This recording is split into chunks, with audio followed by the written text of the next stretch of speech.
Salat.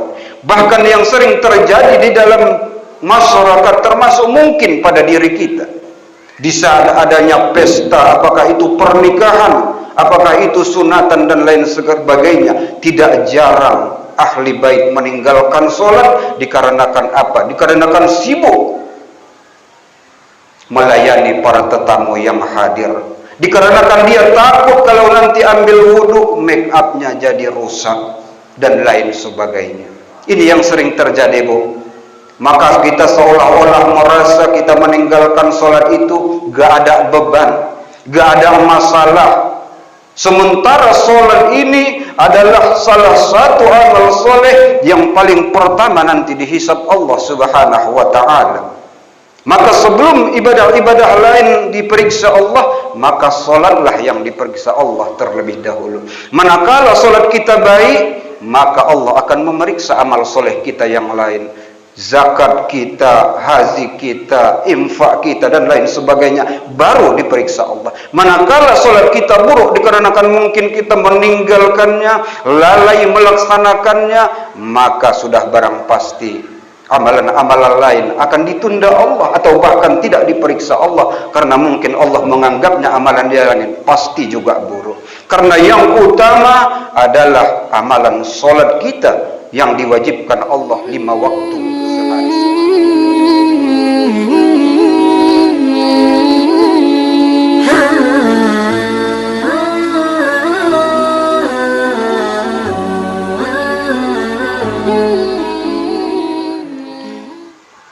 Bismillahirrahmanirrahim. Assalamualaikum warahmatullahi wabarakatuh.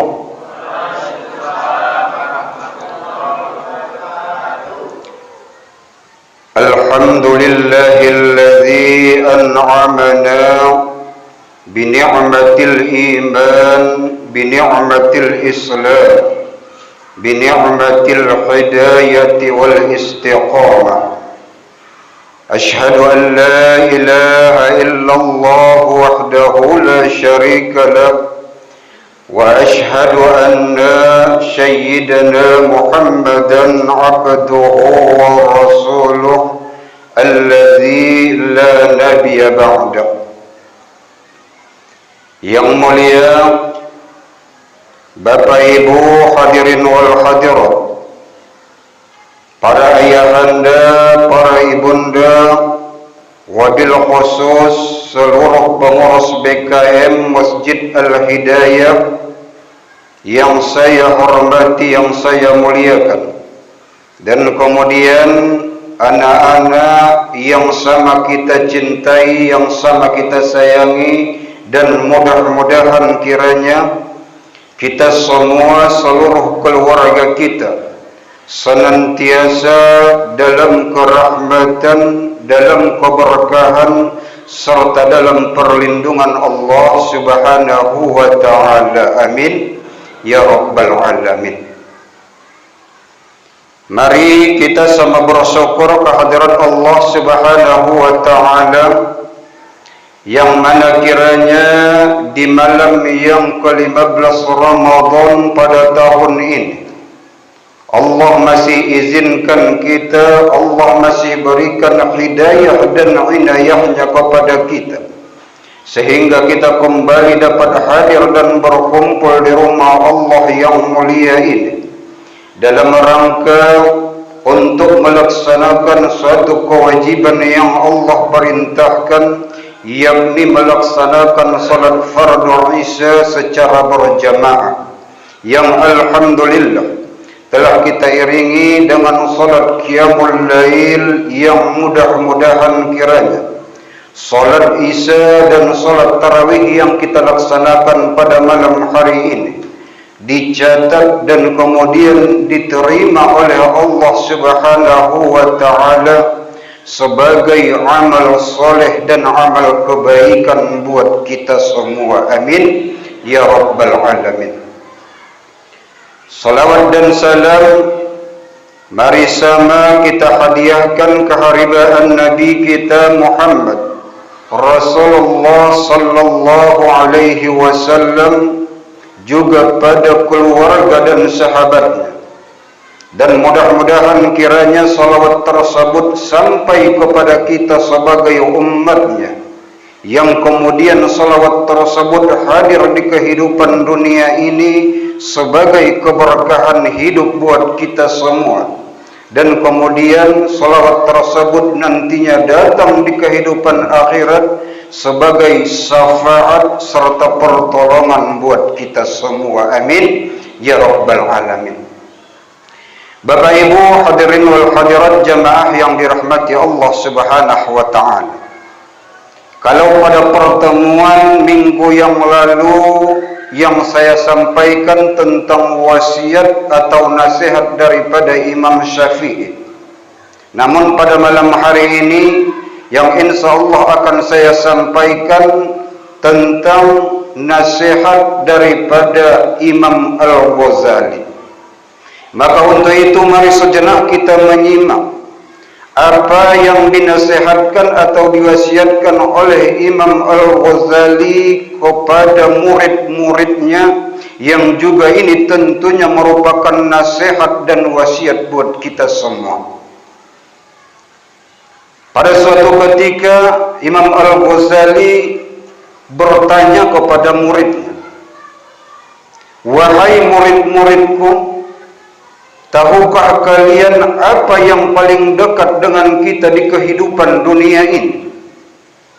Kemudian murid-muridnya menjawab, "Wahai guru, wahai imam, yang paling dekat dengan kita di kehidupan dunia ini adalah kedua orang tua, yakni ayah dan ibu, saudara-saudara, abang, kakak, dan adik." Kemudian Imam Al-Ghazali menjawab, "Betul wahai murid-muridku, tetapi sesungguhnya ada yang jauh lebih dekat dengan kita di kehidupan dunia ini, yaitu kematian. Tidak ada yang kekal di kehidupan dunia ini, tidak ada yang abadi di kehidupan dunia ini. Semua makhluk yang ada di dunia ini semua nantinya akan binasa, termasuk kita sebagai manusia yang diciptakan oleh Allah Subhanahu wa taala. Sebagaimana janji Allah di dalam Al-Qur'an, kullu nafsin za'iqatul maut. Semua yang bernyawa pasti akan menemui kebinasaan atau kematian, maka termasuk dalam hal ini kita sebagai hamba Allah yang diciptakan oleh Allah sebagai manusia. Maka Allah katakan, فَإِجَا جَاجَلُهُمْ وَلَا يَسْتَأْخِرُونَ سَاعَةً. Apabila telah datang ajal atau kematian yang telah Allah tentukan kepada seorang hambanya, kata Allah, maka kata Allah, tidak akan ada yang mampu mempercepat kematian atau memperlambat kematian tersebut, walau sa'ah, walau sesaat, kata Allah. Walaupun kalian bersembunyi ke tempat yang amat jauh sekalipun, kata Allah.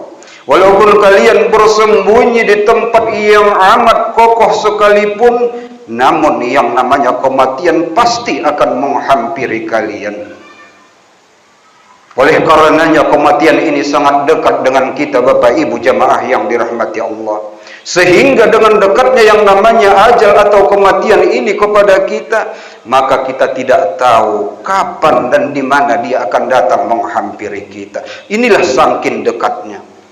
Oleh karenanya selagi Allah masih memberikan umur kepada kita, mari kita pergunakan umur tersebut untuk melakukan kebaikan-kebaikan dan amal soleh, agar kiranya manakala Allah memanggil kita, kita telah mempunyai amal yang cukup untuk berhadapan dan bertemu dengan Sang Khalik kita nantinya. Bapak Ibu jamaah yang dirahmati Allah Subhanahu wa taala. Kemudian yang kedua, nasihat atau wasiat daripada Imam Al-Ghazali kepada muridnya, dia juga bertanya kepada muridnya, "Wahai murid-muridku, tahukah kalian apa yang paling ringan di kehidupan dunia ini?" Murid-muridnya menjawab, "Wahai imam, wahai guru, yang paling ringan di kehidupan dunia ini adalah debu, adalah kapas."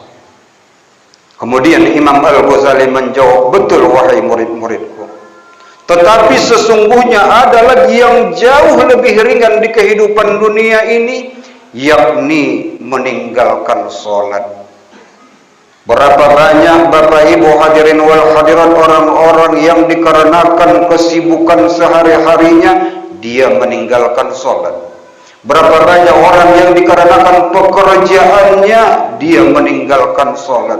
Bahkan yang sering terjadi di dalam masyarakat, termasuk mungkin pada diri kita, di saat adanya pesta, apakah itu pernikahan, apakah itu sunatan dan lain sebagainya, tidak jarang ahli bait meninggalkan sholat dikarenakan apa? Dikarenakan sibuk melayani para tetamu yang hadir.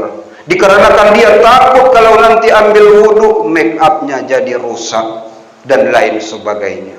Ini yang sering terjadi, Bu. Maka kita seolah-olah merasa kita meninggalkan sholat itu gak ada beban, gak ada masalah. Sementara sholat ini adalah salah satu amal soleh yang paling pertama nanti dihisab Allah Subhanahu wa ta'ala. Maka sebelum ibadah-ibadah lain diperiksa Allah, maka sholatlah yang diperiksa Allah terlebih dahulu. Manakala sholat kita baik, maka Allah akan memeriksa amal soleh kita yang lain.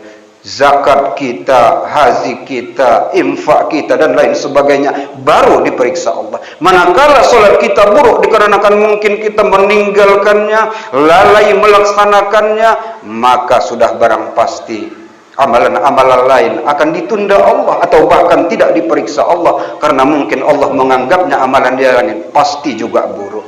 Karena yang utama adalah amalan sholat kita yang diwajibkan Allah 5 waktu sehari semalam.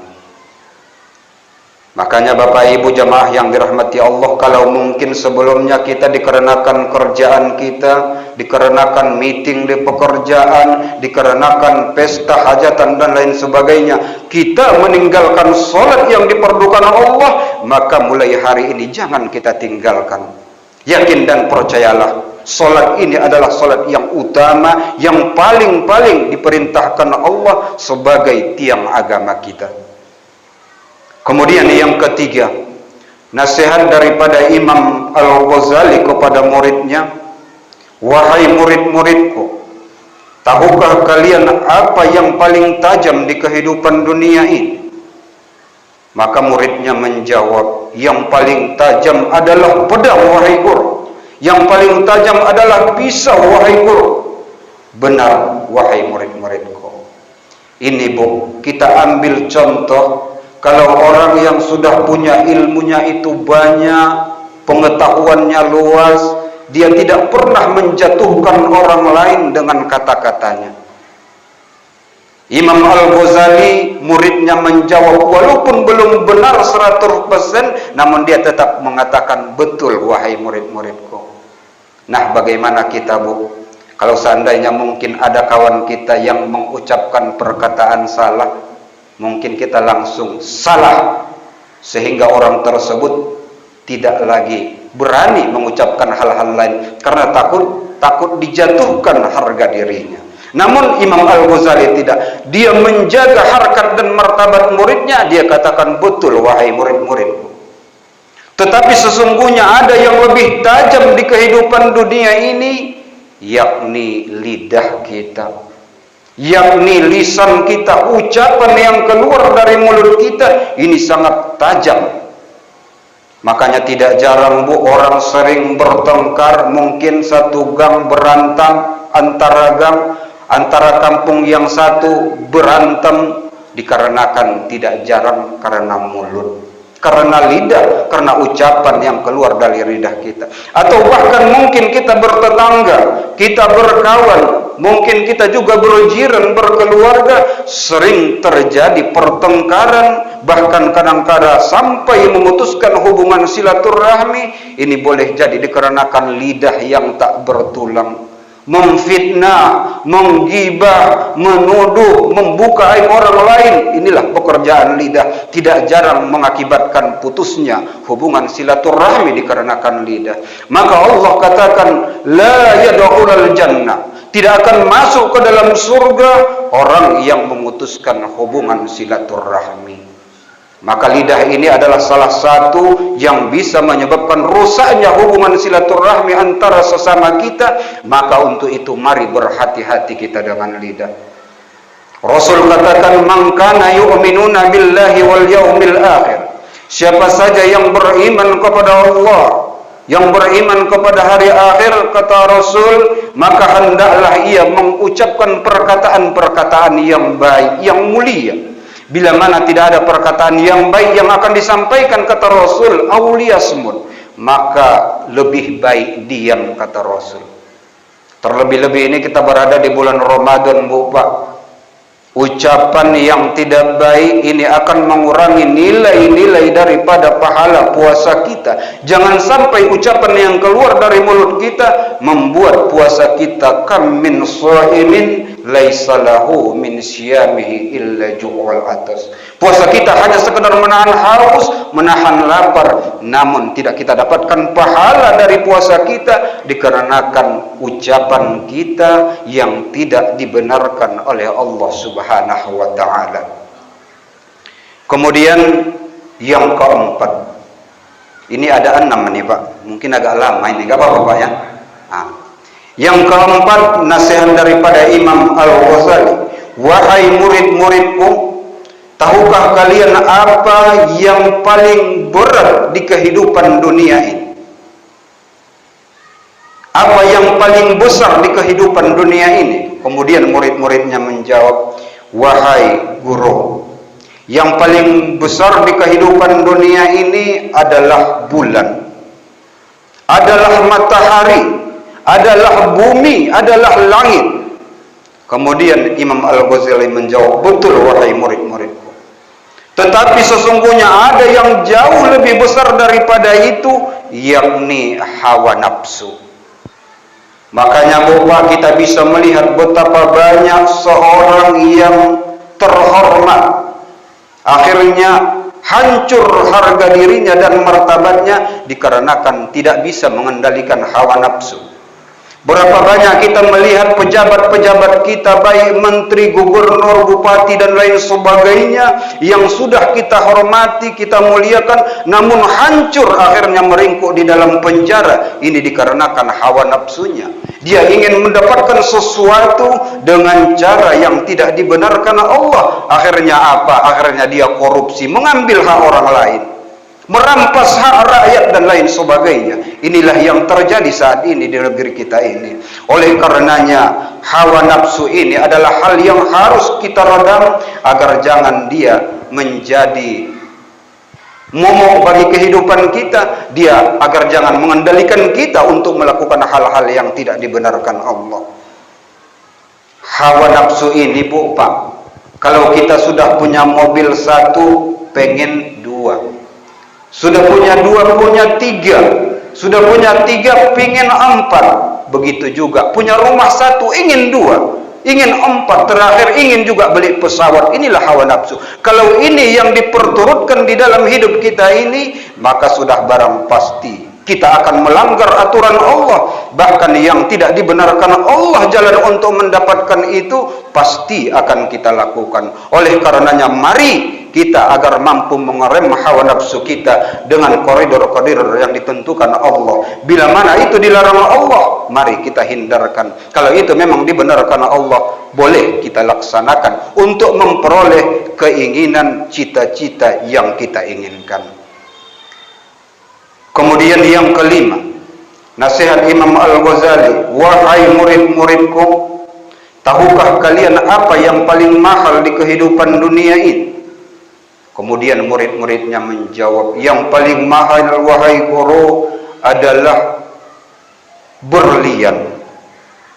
Yang paling mahal wahai guru kalau sekarang ini adalah mobil Alphard, mobil Lamborghini, mobil Ferrari dan lain sebagainya.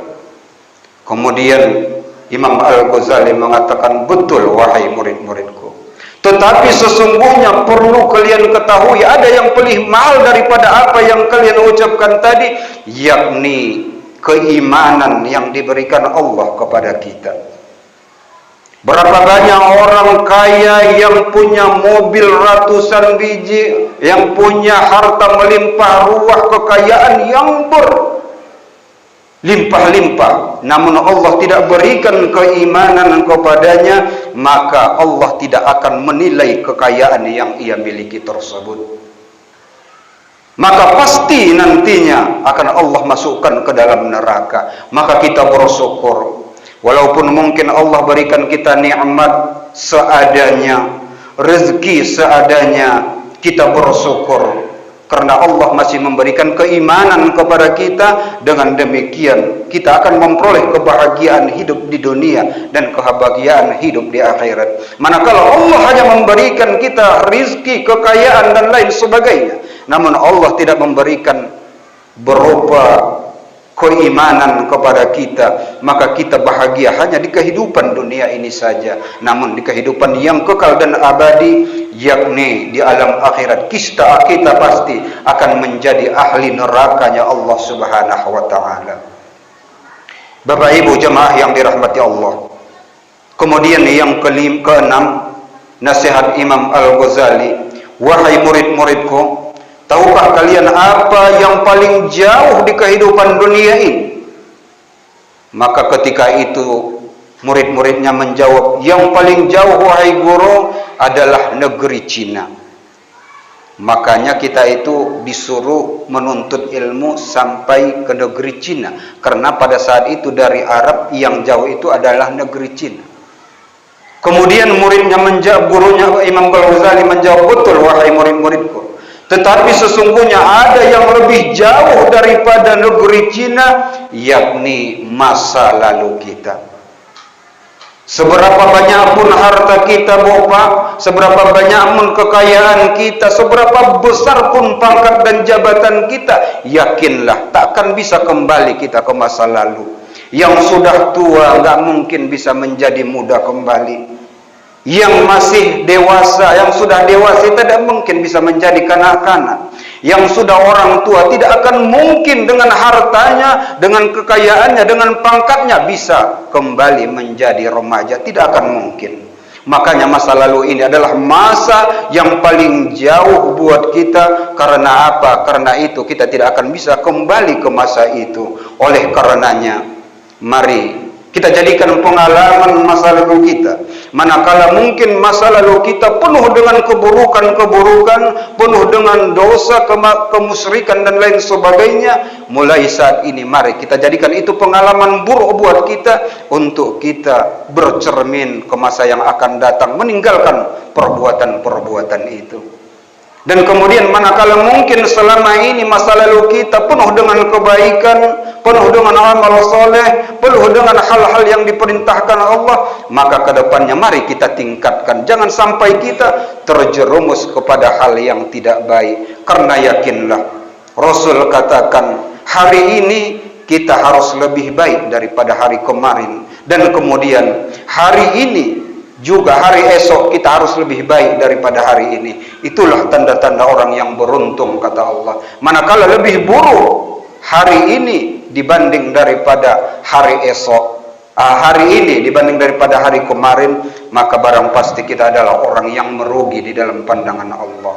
Bapak Ibu jemaah yang dirahmati Allah, inilah nasihat Imam Ghazali secara singkat yang saya sampaikan berhubung dengan waktu kita. 6 hal yang dinasihatkan Imam Al-Ghazali kepada murid-muridnya, mudah-mudahan ini juga bisa menjadi renungan buat kita, menjadi nasihat buat kita untuk dapat menjaga 6 hal ini demi untuk meluruskan jalan kita ke depan, untuk menjadi orang-orang yang diridhai Allah, orang-orang yang Allah ridhoi, untuk Allah masukkan ke dalam surganya. Amin, amin ya rabbal alamin. Terima kasih Bapak Ibu hadirin wal hadirat atas segala perhatian. Mohon maaf atas segala kekurangan. Usikum wa nafsi bitaqwallah. Wassalamu alaikum warahmatullahi wabarakatuh.